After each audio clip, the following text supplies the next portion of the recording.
Viajamos atrás en el tiempo al año 27 a.C. Roma acaba de cambiar para siempre. Octavio Augusto se proclama princeps, el primer ciudadano del imperio más poderoso que el mundo ha conocido. Las calles de la capital bullen de actividad. Los mercados rebosan de mercancías exóticas traídas desde los confines del mundo conocido, y el aroma del pan recién horneado se mezcla con el incienso de los templos. Pero bajo esta fachada de esplendor y civilización existe un submundo de horror que pocos se atreven a mencionar. Un lugar donde la luz del sol es apenas un recuerdo lejano, donde el aire se vuelve irrespirable y donde los gritos se ahogan entre muros de piedra húmeda. Hablamos de las prisiones de esclavos en la antigua Roma, y lo que estás a punto de descubrir sobre estas mazmorras te dejará helado. En este preciso momento de la historia, el Imperio Romano sostiene su grandeza sobre los hombros de millones de esclavos. 1 de cada 3 habitantes de la península itálica es un esclavo. Piensa en eso por un momento. En una ciudad de 90.000 personas, 30.000 son propiedad de otros seres humanos. Estos hombres, mujeres y niños no son considerados personas ante la ley romana, sino instrumentum vocale, herramientas parlantes, objetos que respiran, que sienten dolor, que lloran, pero objetos al fin y al cabo. Ahora bien, imagina que eres uno de estos esclavos. Tal vez fuiste capturado en las recientes campañas militares de Julio César en las Galias, donde cerca de 1 millón de personas fueron reducidas a servidumbre. O quizás naciste esclavo, hijo de una madre que nunca conoció la libertad. Durante años has servido fielmente a tu amo en su villa rural, trabajando de sol a sol en los viñedos que rodean Roma. Pero un día cometes un error. Tal vez rompiste una ánfora valiosa, o fuiste acusado de robar un puñado de uvas para calmar el hambre, y de repente escuchas las palabras que todo esclavo teme. Llévenlo al ergástulo. El ergástulo, esa palabra en latín que significa prisión, pero que para los esclavos romanos representa algo mucho peor que la muerte. Antes de continuar, déjame contarte algo que probablemente no sabías. Justo en este año 27 a.C., los romanos acababan de terminar de construir el majestuoso Coliseo, ese anfiteatro imponente ubicado justo al lado del Foro Romano, donde pronto se celebrarían los juegos más espectaculares del imperio. Pero volvamos a tu destino en el ergástulo, porque lo que sucede ahí es infinitamente más oscuro que cualquier espectáculo sangriento. Te arrastran por las calles de Roma. Las cadenas ya pesan en tus tobillos. Los grilletes de hierro cortan tu piel con cada paso. La gente te mira pasar, algunos con lástima, otros con indiferencia, como quien observa el traslado de ganado al matadero. Llegas a la villa de tu amo, pero esta vez no entras por la puerta principal. Te conducen hacia la parte trasera, donde una pequeña abertura en el suelo revela una escalera descendente. El olor te golpea primero, una mezcla nauseabunda de orina, excremento, cuerpo sin lavar y humedad concentrada durante años. Aquí comienza tu descenso al infierno romano. Pause Ovidio agora e comente. ¿Cuánto tiempo crees que un ser humano podría sobrevivir en estas condiciones? Escribe tu respuesta, porque lo que viene a continuación va a sorprenderte de una manera que no esperas. El ergástulo es una construcción subterránea, generalmente cavada varios metros bajo el nivel del suelo. Las excavaciones arqueológicas realizadas en Pompeya nos han revelado detalles escalofriantes sobre estas prisiones. Cuando los arqueólogos excavaron las ruinas sepultadas por el Vesubio, en el año 79 después de Cristo, encontraron varias de estas estructuras perfectamente conservadas. En las paredes aún pendían argollas de hierro oxidado, diseñadas específicamente para asegurar a los prisioneros. El espacio es claustrofóbico, aproximadamente 16 metros cuadrados, donde se hacinaban hasta 3 esclavos encadenados. La única fuente de luz proviene de pequeñas ventanas rectangulares ubicadas a tal altura que resulta imposible alcanzarlas con la mano, incluso estirándose por completo. Estas aberturas, de apenas 30 centímetros de ancho, permiten el paso de un hilo delgado de luz durante unas pocas horas al día, cuando el sol se encuentra en el ángulo preciso. El resto del tiempo, la oscuridad es absoluta. Una oscuridad tan densa que después de semanas encerrado, Tus ojos comienzan a jugarte trucos, creando formas y sombras donde no existen. El suelo es de tierra apisonada, húmeda y fría. En invierno, la temperatura bajo tierra desciende hasta niveles que hacen castañetear los dientes sin control. En verano, el calor se acumula convirtiéndose en un vapor sofocante que dificulta cada respiración. No hay letrinas, no hay sistema de drenaje. Los desechos se acumulan en un rincón hasta que alguien decide, si es que decide, limpiar el espacio. Los esclavos encerrados aquí duermen directamente sobre el suelo, o, en el mejor de los casos, sobre tablones de madera podrida que sirven como literas improvisadas. Pero lo más aterrador del ergástulo no es el espacio físico, son las cadenas. Déjame explicarte exactamente cómo funcionaban estos instrumentos de tortura disfrazados de medidas de seguridad. Cuando te encierran en el ergástulo, lo primero que hace el ergastulario, el esclavo de confianza encargado de vigilar la prisión, es asegurarte adecuadamente. Los grilletes que ya llevas en los tobillos son apenas el comienzo. Te sientan contra la pared de piedra húmeda y pasan una cadena gruesa a través de las argollas fijadas al muro. Esta cadena se conecta a los grilletes de tus pies, limitando tu movimiento a un radio de apenas 2 metros. Si hay otros prisioneros, todos quedan encadenados a la misma argolla, como perros atados al mismo poste. Los grilletes romanos del año 27 a.C. son piezas de artesanía brutal. Consisten en 2 aros semicirculares de hierro forjado que se cierran alrededor del tobillo. Los extremos tienen agujeros por donde se pasa un perno de metal y este se asegura con una chaveta que solo el ergastulario puede remover. El peso constante del hierro contra el hueso provoca llagas que nunca cicatrizan completamente. Estas heridas abiertas se infectan con facilidad en el ambiente insalubre del ergástulo, despidiendo un olor pútrido que se suma a la atmósfera irrespirable del lugar. Ahora presta mucha atención a lo que voy a decir, porque aquí es donde las cosas se ponen verdaderamente perturbadoras. Los castigos dentro del ergástulo no terminan con el simple encierro. Dependiendo de la gravedad de tu ofensa, puedes sufrir tratamientos adicionales que los romanos consideraban perfectamente legales y justificados. Si fuiste acusado de robo, el ergastulario calienta un hierro en forma de las letras FUR en brasas ardientes. Cuando el metal alcanza un rojo incandescente, 2 esclavos te sujetan la cabeza mientras el hierro candente se presiona contra tu frente. El siseo de la carne quemándose se mezcla con tus gritos. El olor a pelo y piel chamuscada permanece en el ergástulo durante días. Esta marca, profunda y permanente, te identifica como ladrón para el resto de tu vida. Incluso si algún día recuperas la libertad, llevarás esa cicatriz como testimonio indeleble de tu crimen. Si intentaste escapar y te capturaron, las letras serán FUG, de fugitivus, y si tuviste la osadía de calumniar a tu amo o a otro ciudadano romano, te marcarán con KAL. Escritores romanos como Apuleyo describieron en sus obras el aspecto de estos esclavos marcados. Llevaban la cabeza medio rapada, letras marcadas en la frente y grilletes en los pies.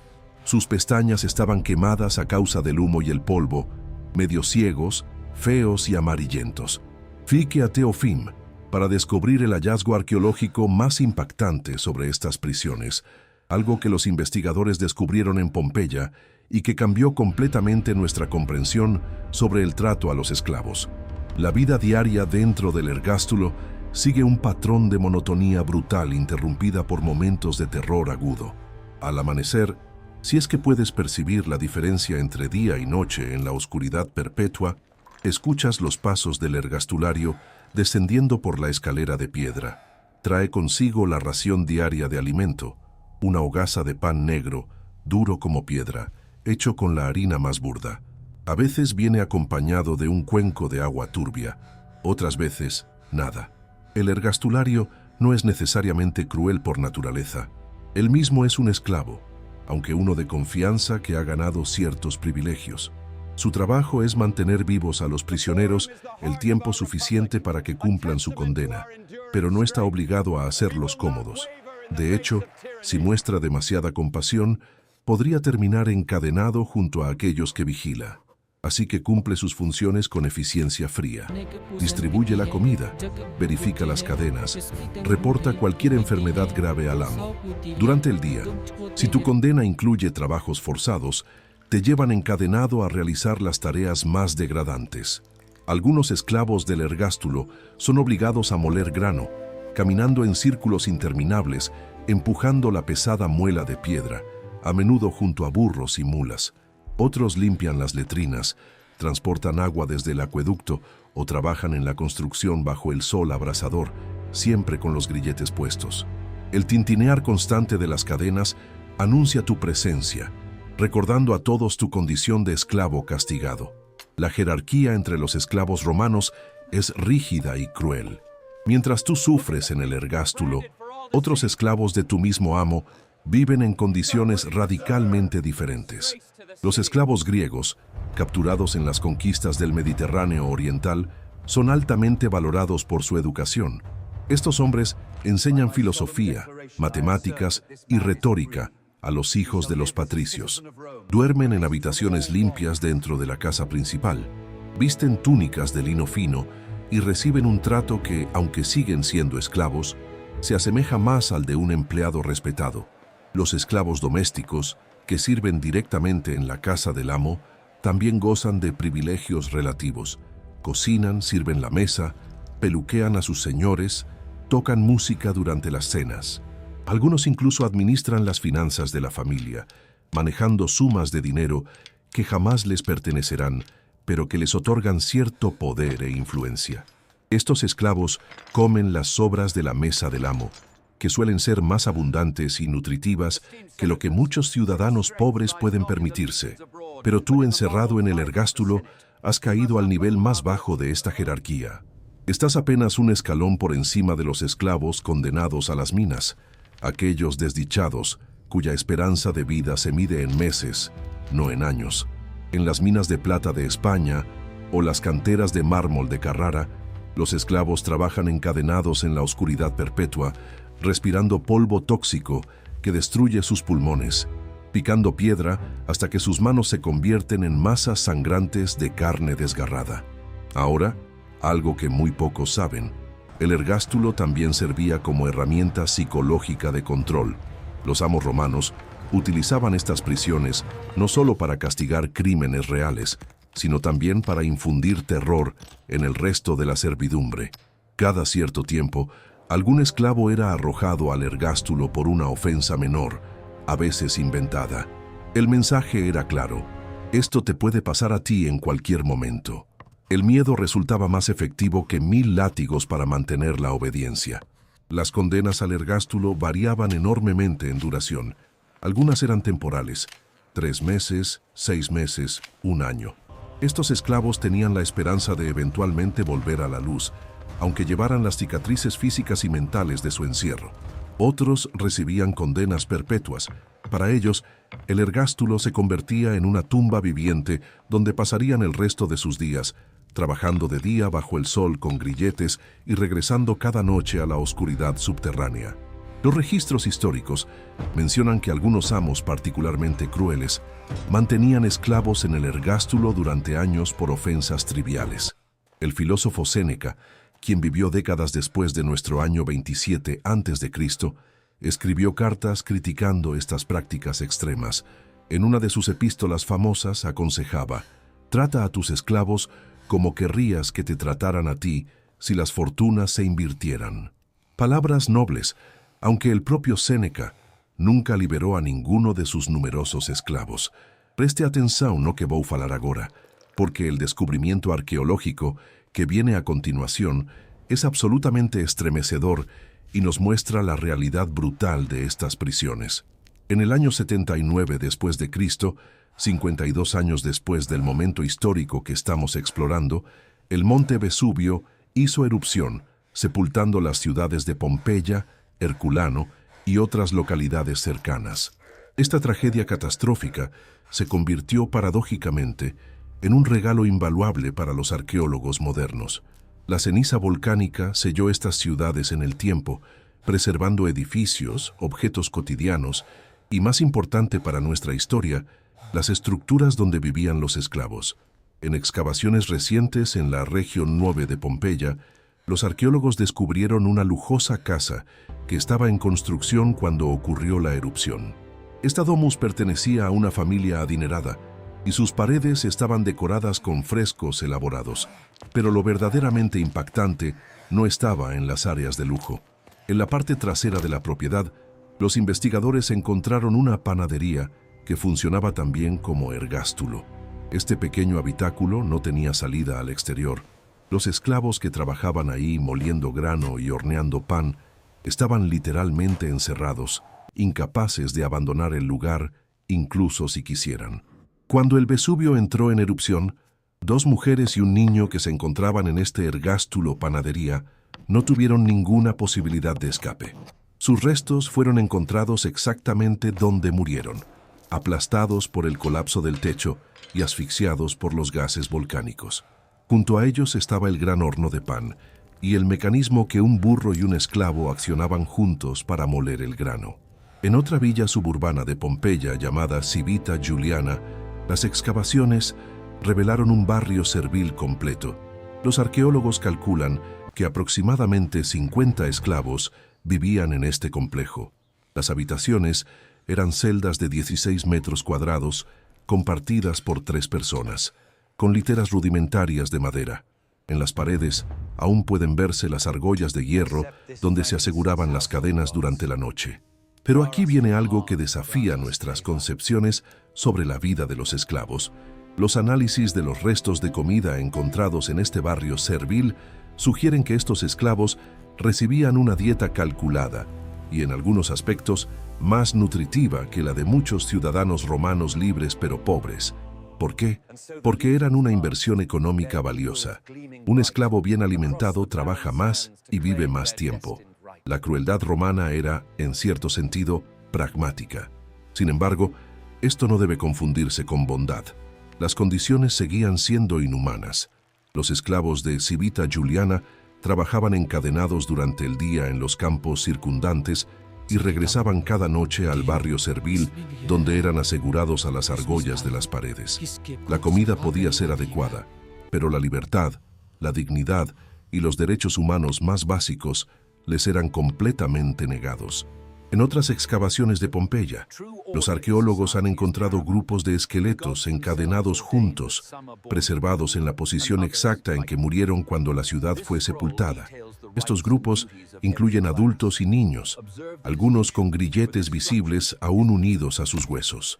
Las cadenas que los unían se han preservado parcialmente, mostrando cómo varios esclavos podían estar conectados entre sí, de modo que si uno intentaba escapar, los demás se verían arrastrados o alertarían a los vigilantes con el ruido. Volvamos ahora al año 27 a.C. y a tu vida en el ergástulo. Han pasado meses desde que fuiste encerrado. Tu piel ha adquirido una palidez enfermiza por la falta de luz solar. Las llagas en tus tobillos, donde los grilletes rozan constantemente, se han convertido en heridas crónicas que supuran un líquido amarillento. Has perdido peso de manera dramática. Tus costillas son visibles bajo la piel estirada. Tus ojos, acostumbrados a la oscuridad perpetua, ahora te duelen cuando te exponen a la luz del día durante las horas de trabajo forzado. Pero quizás lo peor es el efecto psicológico. Los días se difuminan en una eternidad sin forma. Pierdes la noción del tiempo. Llevas 3 meses aquí o 6. ¿Es lunes o sábado? Estas distinciones dejan de tener significado. Tu mente comienza a jugar trucos. En la oscuridad, escuchas voces que no existen. Ves sombras moviéndose en los rincones. A veces, hablas solo para escuchar una voz humana, aunque sea la tuya propia. Los otros 2 esclavos encadenados contigo en esta celda han desarrollado sus propias formas de lidiar con la situación. Uno se ha sumido en un silencio absoluto, mirando fijamente la pared durante horas. El otro ha perdido completamente la cordura, balbuceando incoherencias y riendo sin razón aparente. Tú te aferras a tu sanidad mental, recordando tu vida antes del ergástulo, visualizando el cielo azul, el olor de las flores en primavera, el sabor de las uvas frescas del viñedo. La legislación romana del año 27 a.C. otorga a los amos poder absoluto sobre sus esclavos. Un patricio puede, legalmente, torturar o matar a su esclavo sin enfrentar consecuencias legales. El esclavo no tiene personalidad jurídica, no puede testificar en los tribunales, excepto bajo tortura, no puede casarse legalmente, no puede poseer propiedades. Los hijos de una esclava nacen automáticamente esclavos, perpetuando el ciclo generación tras generación. Sin embargo, existe una válvula de escape en este sistema brutal: la manumisión. Algunos esclavos, mediante años de servicio leal, trabajos excepcionales o simplemente la buena voluntad de sus amos, pueden comprar su libertad o recibirla como regalo. Estos libertos obtienen la mayoría de los derechos de un ciudadano romano, aunque con ciertas restricciones. Sus hijos, nacidos después de la liberación, son ciudadanos romanos completos, pero para ti, encadenado en el ergástulo, la manumisión parece un sueño imposible. Primero tendrías que sobrevivir a tu condena, recuperar la salud, y luego trabajar durante años acumulando el peculio, el pequeño fondo personal que algunos esclavos pueden ahorrar, necesario para comprar tu libertad. Las probabilidades están terriblemente en tu contra. Aquí hay algo que probablemente te sorprenderá. No todos los romanos aprobaban estas prácticas. Además de Séneca, otros pensadores y filósofos cuestionaban la moralidad de la esclavitud, aunque nunca con la suficiente fuerza como para abolirla. Algunos emperadores posteriores, como Adriano en el siglo II después de Cristo, implementaron reformas. Adriano prohibió específicamente los ergástulos y decretó que los amos no podían matar a sus esclavos sin justificación legal. Pero en el año 27 a.C., estas reformas estaban todavía a más de un siglo de distancia. En el contexto más amplio de la economía romana, los esclavos en los ergástulos representaban una pequeña fracción del total. La mayoría de los esclavos trabajaban en campos, minas, talleres o casas, sin ser nunca encerrados en estas prisiones. El ergástulo era una herramienta de castigo y control, no la experiencia común de todos los esclavos. Pero su mera existencia, la amenaza constante de ser arrojado a estas mazmorras subterráneas, mantenía a millones de personas en estado de sumisión temerosa. La esperanza de vida de un esclavo en la antigua Roma variaba enormemente según su ocupación. Un esclavo doméstico en una casa urbana rica podía vivir hasta los 60 años o más. Un esclavo en las minas de España tenía suerte si sobrevivía 2 años. Los esclavos en los ergástulos, especialmente aquellos con condenas perpetuas, raramente vivían más de 5 años después de su encierro. Las enfermedades respiratorias causadas por el aire viciado, las infecciones de las heridas crónicas, la desnutrición y el deterioro mental cobraban su precio inevitablemente. Cuando un esclavo moría en el ergástulo, su cuerpo era arrastrado fuera y arrojado en una fosa común junto a otros esclavos fallecidos. No había funeral, no había luto, no había lápida. Simplemente desaparecías de la existencia como si nunca hubieras vivido. Tu nombre, si es que alguna vez lo registraron, se borraba de cualquier lista. Otro esclavo ocupaba tu lugar en la cadena. Ahora, después de todo lo que has escuchado, permíteme revelarte algo fundamental sobre la naturaleza humana que esta historia nos enseña. El sistema de esclavitud romano, con sus ergástulos y sus torturas, no fue creado por monstruos inhumanos. Fue diseñado y mantenido por personas ordinarias que habían normalizado completamente la deshumanización de otros seres humanos. Los patricios romanos que encerraban esclavos en estas mazmorras también escribían poesía, amaban a sus hijos, adoraban a los dioses y se consideraban a sí mismos personas morales y civilizadas. Esta capacidad de compartimentar, de ser amable con algunos mientras se es brutal con otros, de vivir rodeado de sufrimiento sin verlo realmente, es quizás la lección más perturbadora que nos deja la historia de los ergástulos romanos. Y si miramos honestamente nuestro mundo actual, podríamos preguntarnos qué prácticas de nuestra propia sociedad serán juzgadas con horror por las generaciones futuras. Las excavaciones en Pompeya continúan hasta el día de hoy. Aproximadamente el 20% de la ciudad antigua permanece enterrada bajo metros de sedimento volcánico. Cada nueva campaña arqueológica descubre más detalles sobre la vida cotidiana romana incluyendo las condiciones de los esclavos.